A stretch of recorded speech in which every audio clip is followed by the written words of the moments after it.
तो जी आज ना एक बात क्लियर कर देते हैं कि बजट में ट्रैवल करना कोई रॉकेट साइंस नहीं है। ये पैसे के साथ साथ आपको अपना दिमाग भी थोड़ा सा चलाना पड़ता है और कुछ चीजें अगर आपने सीख ली तो आप सिर्फ इंडिया ही नहीं कहीं पर भी पूरे वर्ल्ड में आराम से इन सारी चीज़ों को अप्लाई करके अपनी जो ट्रिप्स है उनको यादगार भी बना सकते हैं और ज़्यादा से ज़्यादा ट्रैवल कर सकते हैं। और आज हम एग्जैक्टली इसी बारे में बात करने वाले हैं।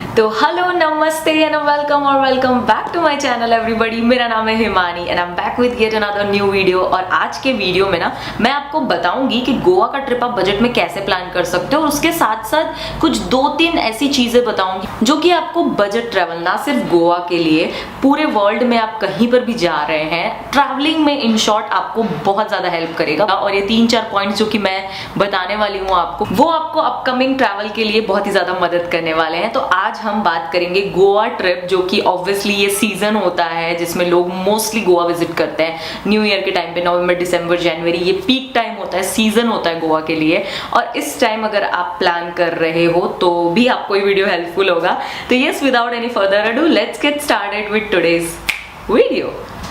सबसे पहले let's get started with transportation. Now इसके लिए मैं आपको ट्रेन, रोड ट्रिप इसका खर्चा नहीं बताने वाली हूँ क्योंकि ऑब्वियसली ये आपके ऊपर डिपेंड करता है कि आप उस डेस्टिनेशन पे कैसे पहुंचना चाहते हो।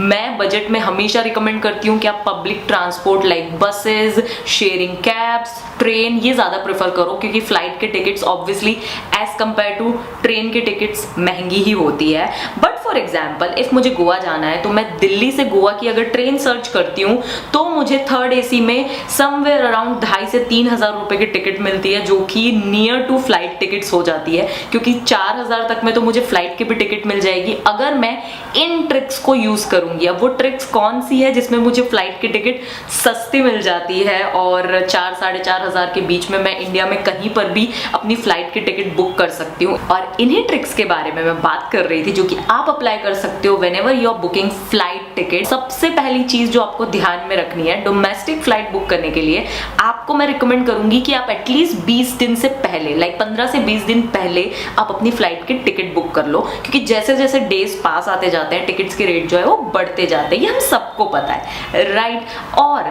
आपको जो दूसरी चीज करनी है वो ये करनी है कि आपको सारे booking engines like GoIbibo, MakeMyTrip, booking.com जो भी है बुकिंग इंजन्स, इसमें आप अलग अलग एक बार चेक कर लो। रेट चेक करने से पहले ये चेक करो कि किसमें सबसे अच्छा डिस्काउंट या फिर ऑफर चल रहा है। पहले आप ऑफर देख लोगे, उसके बाद आपको समझ आ जाएगा कि कौन से बुकिंग इंजन में अच्छा ऑफर है। दूसरी चीज जो कि आपको हेल्प कर सकती है चीप फ्लाइट बुकिंग में, वो कि आपका क्रेडिट कार्ड। कई बार ये होता है कि कुछ क्रेडिट कार्ड, कुछ डेबिट कार्ड, उसके थ्रू अगर आप उससे पेमेंट करते हैं तो वहां पर आपको कैशबैक मिल जाता है which is also a discount thing, जो कि हम कई बार इग्नोर कर देते हैं। हमारे पास कार्ड्स होते हुए भी हम उसे ध्यान नहीं देते हैं, but these are the things which helps you a lot. आपको उसमें पॉइंट्स भी मिलते हैं, आपको माइल्स भी मिलते हैं, बहुत सारी चीजें मिलती है जो कि आपको फ्यूचर में और टिकट बुक करने में भी हेल्प करेगा। तो ये तो हो गया दूसरा टिप। थर्ड टिप आप हमेशा ध्यान रखो, जब भी आप अपनी फ्लाइट बुक कर रहे हो try to book for weekdays instead of booking your flight on weekends. आप अगर वीकडे की फ्लाइट सर्च करोगे उसका रेट हमेशा कम आएगा वीकेंड के कंपैरिजन में। नाउ अगर आप मुझे बोलोगे Himani I am a working professional, तो मेरे लिए तो वीकेंड पे ही ट्रैवल करना ज्यादा सही होता है। तो वीकेंड पे ही अगर आपको ट्रैवल करना है तो स्किप शाम वाली फ्लाइट या फिर सुबह वाली फ्लाइट, क्योंकि ये दोनों जो फ्लाइट का टाइम होता है वो उस टाइम पे लोग सबसे ज्यादा ट्रैवल करते हैं। और ये दो टाइम की जो फ्लाइट्स होगी इनका रेट्स आप देखोगे हमेशा थोड़ा ज्यादा होता है। तो ट्राई टू चूज या तो एकदम अर्ली मॉर्निंग 3-4-5 बजे वाली फ्लाइट या फिर आप आफ्टरनून की सर्च कर लो। तो टाइमिंग और डेज भी बहुत मैटर करते हैं when you are booking domestic flight. तो ये कुछ छोटी छोटी चीजें हैं बट ये सारी मेजर इम्पैक्ट डालती है आपके एक अमाउंट में। जब आप अपनी फाइनल टिकट बुक करोगे तो डेफिनेटली ये सारी चीजें मिला जुला के आपके प्राइस में बहुत बड़ा इम्पैक्ट डालती है। ये तो हो गई ट्रांसपोर्टेशन की बात। और गोवा के लिए अगर मैं बात करूं तो इंडिया के आप किसी भी पार्ट से ट्रैवल कर रहे हो पहले चेक कर लो कि ट्रेन की अवेलेबिलिटी अवेलेबिलिटी कैसी है, always choose train over flight, क्योंकि ऑब्वियसली आपको वो ठीक रेट में ही पड़ेगी ट्रेन के टिकट्स, तो मैं आपको वो ही सजेस्ट करूंगी। ओके जी, तो अब बात करते हैं अकोमोडेशन के बारे में। नाउ मैं हमेशा जैसे कि आप लोगों को बोलती हूँ, आप लोगों ने मेरे प्रीवियस जो भी बजट ट्रैवल वीडियोस देखे होंगे, हमेशा मैं रिकमेंड करती हूँ कि आप अगर बजट में ट्रैवल करना चाहते हैं तो always choose hostel over hotel और रिजॉर्ट। बट इसका मतलब ये नहीं है कि आप होटल और रिजॉर्ट को रिसर्च ही ना करो। अगर आप अपनी फैमिली के साथ ट्रैवल कर रहे हो, आप 3-4 फ्रेंड्स हो, आप ग्रुप में ट्रैवल कर रहे हो, तो ऑलवेज लुक फॉर रिजॉर्ट्स या फिर ऐसे विलास जो कि एयरबीएनबी पे अवेलेबल होते हैं। फॉर एग्जाम्पल, अगर आप किसी हॉस्टल में रुक रहे हो तो आपको पर पर्सन तो पड़ रहा है 500 रुपए पर नाइट, एक एवरेज निकालते हैं। हॉस्टल के कॉस्ट में यहाँ पर आपको स्क्रीन पर भी दिखा दूंगी कि गोवा में यूजुअली 300-400 रुपए से लेकर 500, 600, 700 ऑन एंड ऑन आपको पर पर्सन डोमेट्री में बेड मिल जाता है, विच इज चीप। अगर आप सोलो ट्रैवल कर रहे हो तो आपके लिए ये सबसे बेस्ट ऑप्शन है। पर अगर आप ग्रुप में ट्रैवल कर रहे हो और आपको थोड़ा सा प्रिवेसी चाहिए, आपको कंफर्ट चाहिए, फैमिली के साथ आप जा रहे हो, तो आपको जरूर देखना चाहिए एयरबीएनबी या फिर resorts like Hilton, Marriott, Holiday Inn, ये तरीके के जो स्टार प्रॉपर्टीज हैं, इनमें भी आपको जो है अच्छे खासे रेट में 3,500-4 हजार में भी कई बार रूम मिल जाते हैं, अवेलेबल होते हैं। अवेलेबिलिटी के हिसाब से अगेन डिपेंड करते हैं ये होटल्स, तो आप इनको भी चेकआउट कर सकते हो booking.com में, गोआईबीबो, जहां पर भी आप देखना चाहते हो वहां पर आप ये भी चेकआउट कर सकते हो। तो these 3 are the options for accommodation, जो कि पहले भी मैं एक वीडियो में डिटेल में बात कर चुकी हूँ, तो आप वो वीडियो अगर आपने नहीं देखा है तो यहाँ कार्ट में मैं उसका लिंक भी डाल दूंगी, you can check the video out for the same. अब बात करते हैं दूसरे टिप के बारे में। तो जैसा कि मैंने फ्लाइट्स के लिए बोला, वीकेंड पे बहुत ज्यादा प्राइसेस थोड़े हाई होते हैं एज कंपेयर टू वीकडेज, तो यही चीज ना होटल के लिए भी लागू होती है, क्योंकि होटल्स में ऑब्वियसली जो फैमिली होती है, जो जॉब वाले लोग होते हैं, वो वीकेंड पे जाना ज्यादा प्रेफर करते हैं। तो आपको वीकडेज में होटल के रेट, फॉर एग्जांपल मैरियट का रेट आप वीकेंड से वीकडे में कंपेयर करोगे तो आपको वो कम ही होगा। तो इफ यू हैव लीव्स, आपके पास अपनी ऑफिस की लीव आपने बचा कर रखी है फॉर हॉलीडे सीजन, और आपके पास कुछ छुट्टियां हैं और आप कभी भी वीक में ऑफ ले सकते हो और घूमने जा सकते हो, तो मुझे लगता है वीक डेज में कहीं पे भी ट्रैवल करना ना सबसे अच्छा ऑप्शन होता है। मैं एज अ ट्रैवलर हमेशा प्रेफर करती हूँ कि मैं ऐसी जगह पे जाऊं जहां पे लोग ज्यादा ना हो, और वीकेंड पे ये हमेशा होता है क्योंकि लोकल्स जो होते हैं उस जगह के वो भी घूमने निकलते हैं और टूरिस्ट जो आए हुए होते हैं बाहर से वो भी घूमने आते हैं, और इन दोनों को मिला के बहुत ज्यादा क्राउडेड हो जाता है हर वो प्लेस जो भी टूरिस्टी होता है। तो आई ऑलवेज चूज कि मैं वीकडे पे कहीं पर ट्रैवल करूं ताकि ना मुझे भीड़ थोड़ी सी कम मिले और मैं सुकून से अपने पिक्चर्स ले पाऊं, वीडियो ले पाऊं, और मुझे लोग ही लोग ना दिखाई दे उस जगह में। And this thing bring me to the third trick और tip, whatever you can say, उसके लिए मैं बात करना चाहती हूँ। वो ये है कि जब आप होटल बुक करते हो, राइट, तो हमेशा ट्राई करो कि आप उसमें ब्रेकफास्ट इंक्लूडिंग कर लो, क्योंकि अच्छी प्रॉपर्टीज जो भी होती है उनका ब्रेकफास्ट बुफे काफी ह्यूज होता है, और आप वो ब्रेकफास्ट कर लोगे ना तो आपको, मुझे लगता है, लंच की कभी भी रिक्वायरमेंट नहीं होगी, क्योंकि वो जो ब्रेकफास्ट होता है वो 10:30 बजे तक होता है, और 10 साढ़े 10 के बीच में अगर आपने वो ब्रेकफास्ट किया है इतना हैवी, तो it counts as a brunch, और आप आफ्टरनून में कहीं भी घूमते फिरते हुए थोड़ा बहुत कुछ खा सकते हो, निक एंड नैक्स, बट आपको लंच की, प्रॉपर लंच की कोई जरूरत नहीं पड़ेगी। और जिस अमाउंट में वो आपको ब्रेकफास्ट देते हैं उस अमाउंट में तो ऑब्वियसली आप बाहर उतना ह्यूज स्प्रेड कहीं पर भी आपको नहीं मिलेगा। तो always go for breakfast, including breakfast वाला booking, and this will be definitely plus in your stay. ये चीज जो कि मैं हमेशा जो है ध्यान रखती हूँ और हमेशा ऐसा ही मैं बुक करती हूँ, तो that's why I wanted to include this.